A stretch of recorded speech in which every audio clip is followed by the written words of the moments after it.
Смотри, вот это вот фурор произведет в наших войсках, если ты опубликуешь это. Я хочу просто признаться во всем и объяснить то, что происходит в нашей стране. Я думаю, что лучше бы этой войны вообще не было.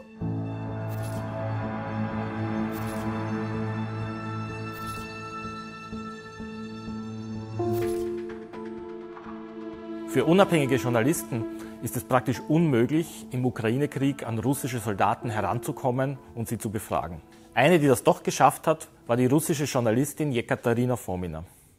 Ende Mai ging sie in die Ukraine, in die bei Kiew gelegene Siedlung Andriivka, mit einem Ziel. Sie wollte herausfinden, welche Kriegsverbrechen dort von russischen Soldaten begangen wurden.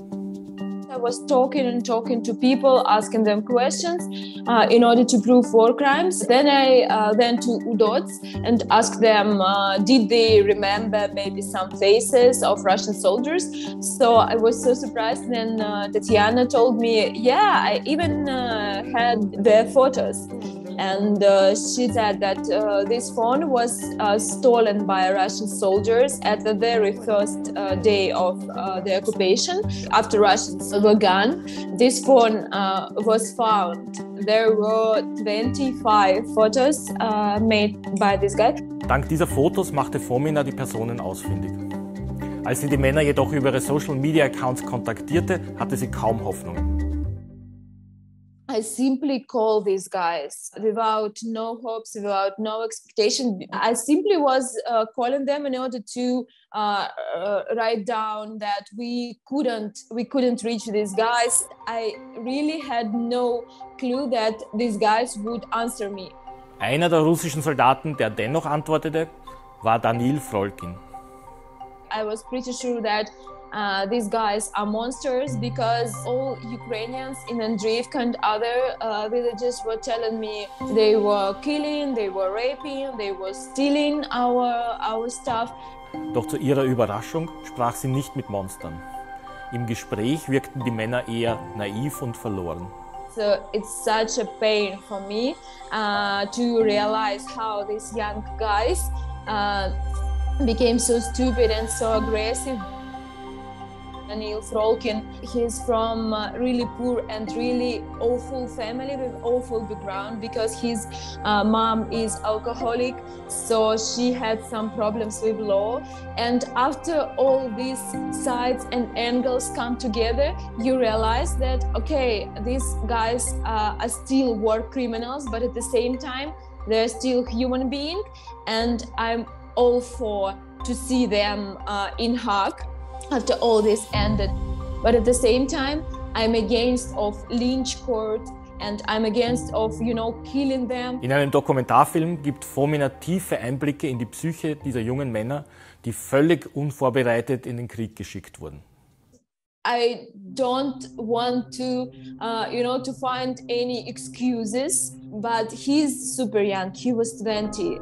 Then it was happened. I think he and his colleagues felt that they would never punished for this.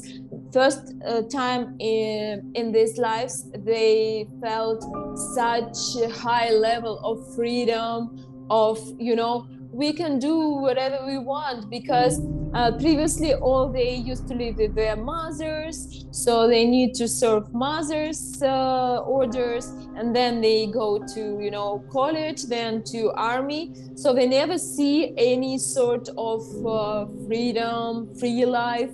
Nach vielen Gesprächen kommt der Moment, auf den Fomina monatelang hingearbeitet hat. Ein Soldat meldet sich von selbst wieder, ruft sie über einen Videocall an und macht ein Geständnis. Записывай. Я военнослужащий войсковой части 51-460 гвардии ефрейтор Фролкин Данил Андреевич.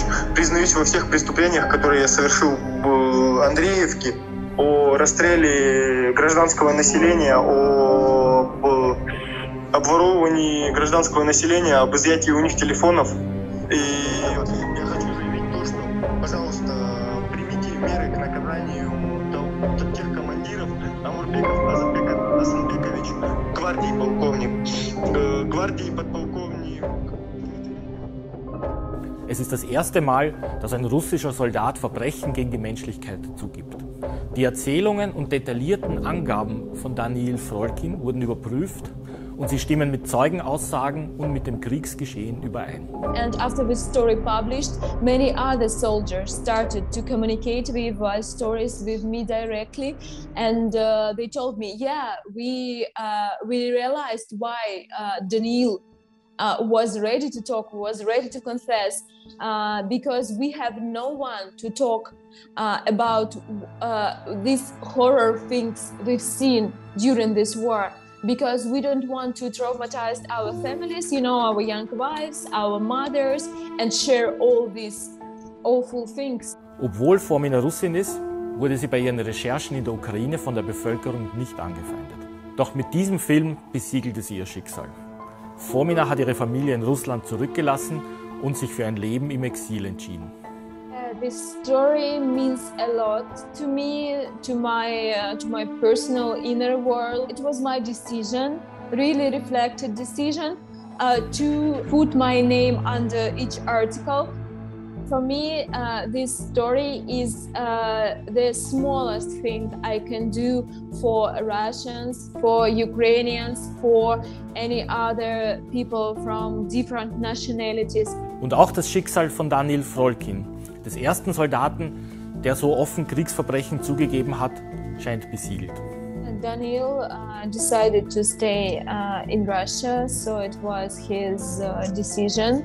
He's aware of what could happen to him. Я понимаю то, что меня посадят за всю вот эту вот информацию, даже не за то, что я на Украине творил, а за то, что за всю информацию, которую я тебе дам. So he's still not in prison.